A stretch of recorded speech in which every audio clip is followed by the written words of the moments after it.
پیارے دوستو، ایک اللہ کے ولی کا واقعہ جس کو نبی پاک علیہ السلام نے اپنے صحابہ کو بیان فرمایا، یقیناً یہ واقعہ سن کر آپ کا دل جو ہے وہ نور کے ساتھ منور ہو جائے گا، اور اللہ کی رحمت بندوں پر کتنی ہے یہ بھی آپ کو یقیناً آپ کے دل کو نور سے مالا مال فرما دے گا۔ صحابہ کرام رضوان اللہ علیہ مجمعین فرماتے ہیں کہ نبی پاک صلی اللہ علیہ وآلہ وسلم ہمارے پاس تشریف لائے تو فرمانے لگے، ابھی میرے دوست حضرت جبرائیل علیہ السلام مجھ سے رخصت ہوئے ہیں، انہوں نے میرے سامنے ایک بہت بڑے عابد و زاہد بندے کا تذکرہ کیا ہے۔ جبرائیل علیہ السلام کہنے لگے، یا رسول اللہ صلی اللہ علیہ وسلم، اللہ تعالیٰ کے بندوں میں سے ایک ایسا بندہ بھی تھا کہ اس نے 500 سال اللہ کی بندگی کی، اللہ کی عبادت کی، 500 سال تک سمندر کے اندر ایک چھوٹی سی پہاڑی کے اوپر بیٹھا ہوا تھا، اور اس کے لیے اللہ تعالیٰ کا یہ کرم تھا کہ پورا سمندر تو کھارے پانی کا تھا، لیکن اس کے لیے پہاڑی کے ساتھ اللہ تعالیٰ نے میٹھے پانی کا چشمہ جاری کر رکھا تھا، اور وہاں ایک انار کا درخت اگایا تھا جس پر روزانہ تازہ انار لگتا تھا اور وہ عابد انار کھا جاتا تھا۔ ویسے تو موسم کے لحاظ سے سال میں ایک بار پھل لگتا ہے، لیکن اللہ تعالیٰ نے اس کو اتنا نواز رکھا تھا کہ روزانہ نیا انار لگتا اور وہ اس کو تناول فرما لیتا۔ اس نے 500 سال تک اللہ تعالیٰ کی بندگی کی۔ جس وقت اس کے وصال کا وقت قریب آیا تو اس نے ایک عجیب چاہت کا اظہار کیا۔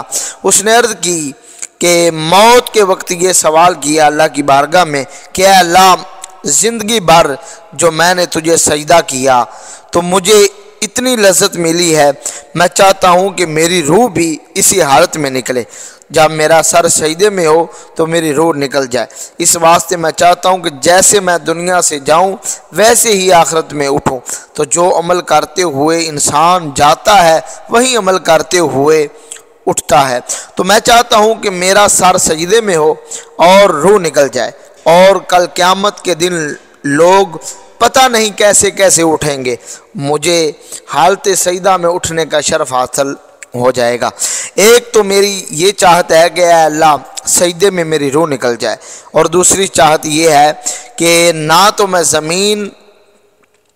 تو زمین میرا جسم کھائے اور نہ ہی کوئی چیز میرے جسم کو خراب کر سکے، میرا جسم نہ گلے، نہ ہی سڑنے پائے، نہ پھٹنے پائے۔ جس طرح میں سجدے میں سر رکھوں قیامت تک ایسے ہی رہے، میرے جسم پر کسی چیز کا حملہ نہ ہو سکے، اور میرا جسم سلامت رہے، اسی انداز میں مرنے کے بعد بھی میرا سر سجدے میں رہے۔ یہ دو چیزیں اس نے اللہ سے مانگ لی۔ حضرت جبرائیل علیہ السلام عرض کرتے ہیں کہ یا رسول اللہ صلی اللہ علیہ وسلم، اللہ تعالیٰ نے اس کی یہ دعا کو قبول فرما لیا۔ اس نے سجدے میں سر رکھا ہوا تھا کہ روح نکل گئی، اور حضرت جبرائیل علیہ السلام کہتے ہیں کہ اب بھی ہم جس وقت آتے جاتے ہیں تو اسی جزیرہ سے گزر کر آتے ہیں، اب تک وہ بندہ سلامت ہے، اور ویسے ہی اس نے سر سجدے میں رکھا ہوا ہے۔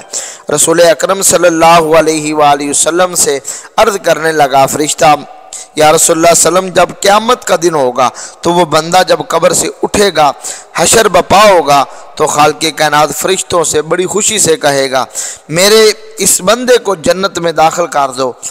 کس وجہ سے؟ کہ میری رحمت کے ساتھ، برحمتی، میری رحمت کے صدقے اس کو جنت میں داخل کر دو۔ نبی اکرم صلی اللہ علیہ وسلم ارشاد فرماتے ہیں، جب اللہ تعالیٰ اعلان فرمائے گا تو اللہ تعالیٰ جب فرمائے گا کہ اس بندے کو میری رحمت سے جنت میں داخل کر دو، تو وہ شخص بول پڑے گا، کہے گا، ربا بل بھی عملی، ربی بل بھی عملی، یا اللہ رحمت کا حوالہ نہ دو بلکہ میرے عمل کی وجہ سے مجھے جنت میں داخل کر دو۔ میں نے 500 سال سجدہ کیا ہے، آخر میں نے اتنی عبادت کی ہے، اس کی وجہ سے جنت کا مستحق نہیں ہوں، بل بعملی، مجھے میرے عمل کی وجہ سے جنت دے دو۔ اللہ تعالیٰ دوبارہ فرشتوں سے فرمائے گا، ادخلوا عبد الجنت برحمتی، اس میرے بندے کو جنت میں میری رحمت سے لے جاؤ۔ دوبارہ پھر وہ بندہ بول پڑے گا، عرض کرے گا، نہیں، بل بعملی، میرے عمل سے مجھے جنت میں داخل فرما دو۔ اللہ تعالیٰ فرشتوں سے تیسری بار فرمائے گا ادخلوا عبدل جنت برحمتی، اس میرے بندے کو میری رحمت سے جنت میں داخل کر دو۔ وہ بندہ تیسری بار پھر کہے گا نہیں یا رب بل بعملی، نہیں میرے رب، میرے عمل کی وجہ سے مجھے جنت عطا فرما۔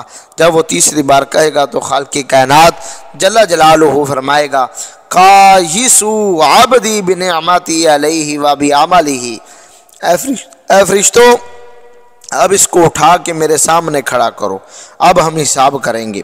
اس کو اپنے عمل پہ اتنا بھروسہ ہے، یہ سمجھتا ہے کہ اس نے 500 سال مجھے سجدہ کر کے میری نعمتوں کا حق ادا کر دیا ہے، چلو اب گنتے ہیں، میری نعمتیں بھی گن لو، اس کا عمل بھی گن لو۔ اس نے 500 سال مجھے سجدہ کیا ہے تو میرے انعامات بھی دیکھو۔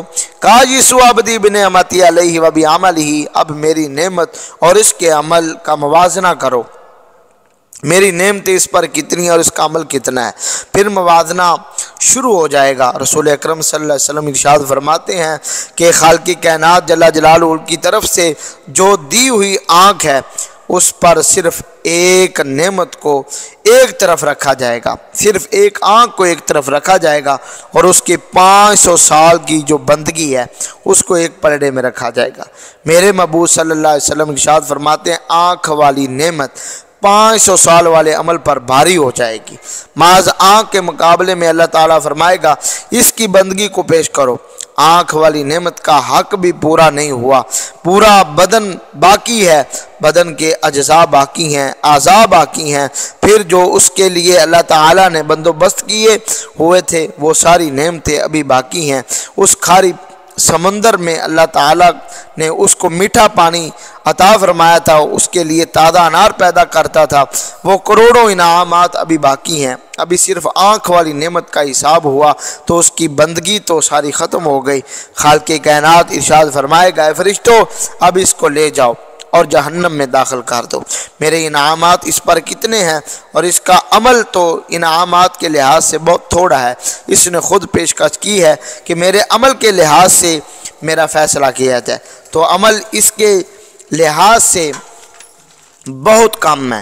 یہ فیصلہ یہ ہے کہ میری نعمتیں تم پر بہت زیادہ ہیں، تیرا عمل بہت تھوڑا ہے۔ اب وہ بندہ کہے گا نہیں میرے مولا مجھے اپنی رحمت سے ہی جنت عطا فرما دے۔ پہلا آخر نبی پاک علیہ السلام ارشاد فرماتے ہیں کہ رب العالمین اس کو جنت عطا فرما دے گا۔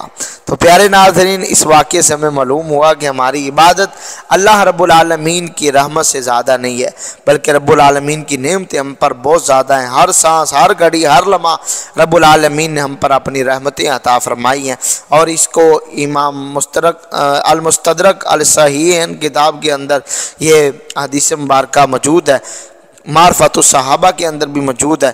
تو رب العالمین ہمیں بھی نیک اعمال اور رب العالمین کی رحمت پر، اس کی عنایات پر، اس کی نعمتوں پر رب العالمین شکر ادا کرنے کی توفیق عطا فرمائے۔ ہمارے چینل کو اگر ابھی تک آپ نے سبسکرائب نہیں فرمایا تو برائے مہربانی ہمارے چینل کو ضرور سبسکرائب کیجئے گا، تاکہ ہر آنے والے دن کی اچھی ویڈیو رب العالمین ہم سب کے لیے ذریعہ نجات بنائے اور آپ تک پہنچتی رہے۔ والسلام۔